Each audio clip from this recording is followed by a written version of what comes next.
Thank you, Madam Chairman. Your Excellencies, Professor George Maxwell Richards and Lady Jean Richards, all other protocolary measures observed. Let me begin by apologizing for coming a bit late to the banquet this evening, but I did advise the host of a previous engagement and I would be a little late, so my apologies. But I feel honored to be here this evening, and even more honored to be deemed the featured speaker, a man for whom I have some difficulty in speaking. And therefore I know that my third book, which I shall have to write, would be, of course, The Art of Speaking to an Intelligent Audience. But I want to begin by saying that my role in sport in general and football in particular, in CONCACAF, in the Caribbean Football Union, and in FIFA, where in FIFA I am the longest serving member for 26 consecutive years,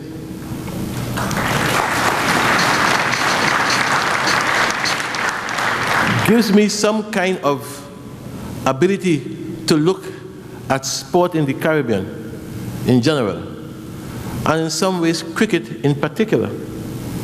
And I want to begin by saying that in the Caribbean, it would seem to me that the administration of sport is still in the dark ages. And because how we administer sport generally in the Caribbean is still in the dark ages, it is sometimes difficult for me to understand why there are so many criticisms and so many critics against the West Indies Cricket Board, because you will have to understand and expect that the way the board conducts its business is also symptomatic of an administration that's in the dark ages. I want to begin, I say this tonight with no bitterness, and I want you to understand that I didn't come here to even get any major headlines. Because you all will agree that over the past weeks and months, headlines, I have had enough.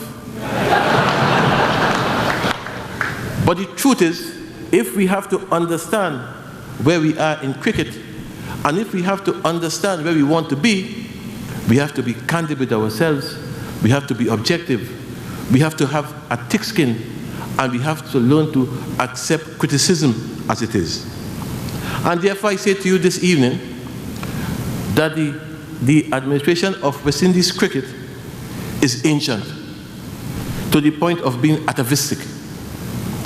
I say to you tonight that I look at the West Indies Cricket Board and the way it takes care of its team, a traveling team. I look at FIFA. My dear colleagues and friends, at any one time, generally speaking, the West Indies Cricket Board has one traveling team. Generally speaking. At any one time, FIFA has over 100 traveling teams. At any one time. My dear colleagues and friends, what happens in the case of FIFA?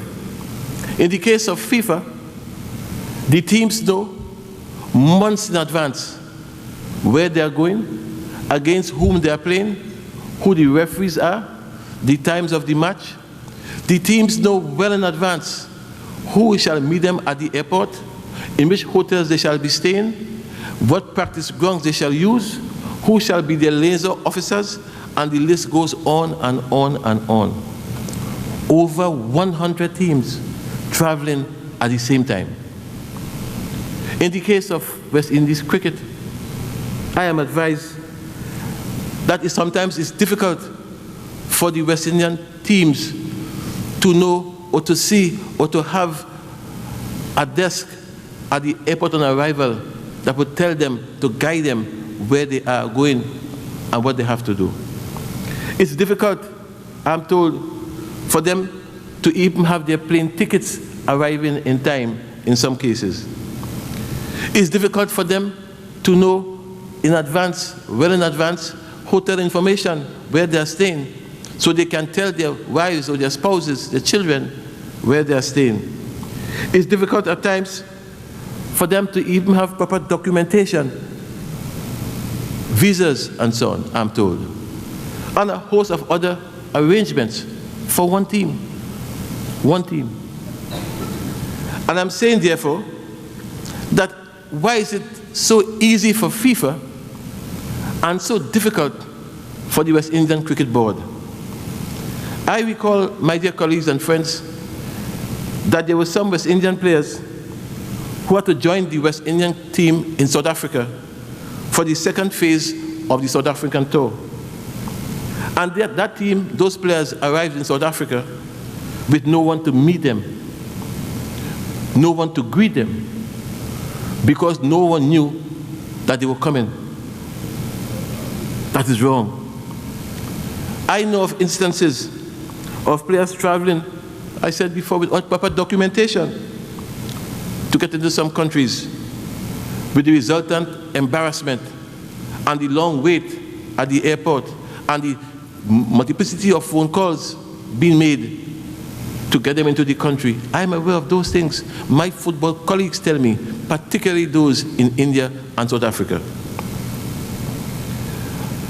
FIFA can tell the world and tell its members at least 4 years in advance what tournaments shall be played, where and when. 4 years in advance. I could tell you now that in 2014, the World Cup will be played in Brazil. I could tell you now that there shall be 12 stadia in 12 cities. I could tell you now. And if you push me too much, I can even tell you the price per ticket for these games. FIFA can tell you 4 years in advance the rules and regulations under which its tournaments are being played. But the West Indies Cricket Board can't tell you where its competitions will be held in the next 2 years, or the next 3 years, or in fact, even this year, 2009. Let us take this year, 2009. Let's look at 1 or 2 competitions, for example. The West Indies 50 over tournament, which was last played in Guyana. Where and when will it be played? Can you tell me? I want to go. The West Indies under 15 tournament. The West Indies are presently the world champions. This competition is due to be played on or about Easter, less than a month away. Will it be played? And if so, where? When? I don't mean to come here to be critical of the West Indies Cricket Board.